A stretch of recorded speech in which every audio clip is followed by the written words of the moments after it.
ফেরানো যাবে, যাদের নাম ডিলিট হয়ে যাচ্ছে তাদেরকে কত তাড়াতাড়ি আবার যুক্ত করানোর জন্য চেষ্টা চালিয়ে যেতে পারে, বা যে নামগুলো এখনো প্রকাশ হয়নি এই সমস্ত একটু টেনশন আছে।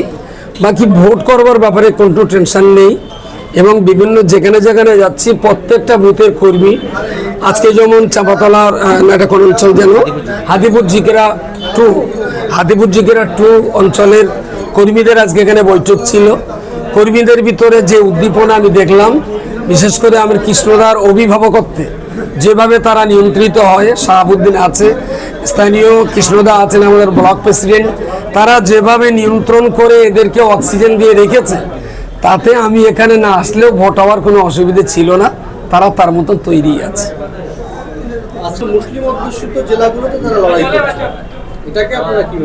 দেখুন, মুসলিম ভোট কোন দিকে যায় সেটা আপনাদের বুঝতে হবে, দেশবাসীকে বুঝতে হবে।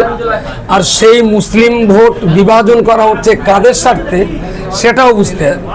একটু পলিটিক্সের অঙ্ক অল্প মাত্রায়ও যারা বোঝেন তারা নিশ্চয়ই ভালো জানেন, সংখ্যালঘু সম্প্রদায়ের ভোটার লিস্ট থেকে বাদ দেওয়ার ষড়যন্ত্র করছে আরএসএস। উদ্দেশ্য কি? কাদের হারানোর, এটা নিশ্চয়ই আপনারা বুঝতে পারছেন।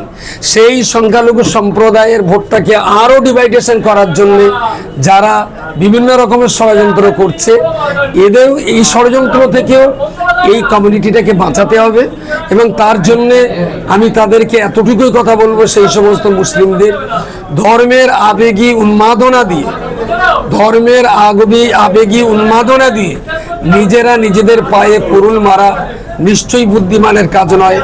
যে বা যারা সংখ্যালঘু ভোট ভাগ করে অল ইন্ডিয়া তৃণমূল কংগ্রেসকে হারাবার জন্য ষড়যন্ত্র করছেন, সময় কথা বলবে। জাতির কাছে, বাঙালি সত্তার কাছে তাদের একদিন কৈফিয়ত দেওয়াই লাগবে। তারা যেন ওটা মনে রাখে।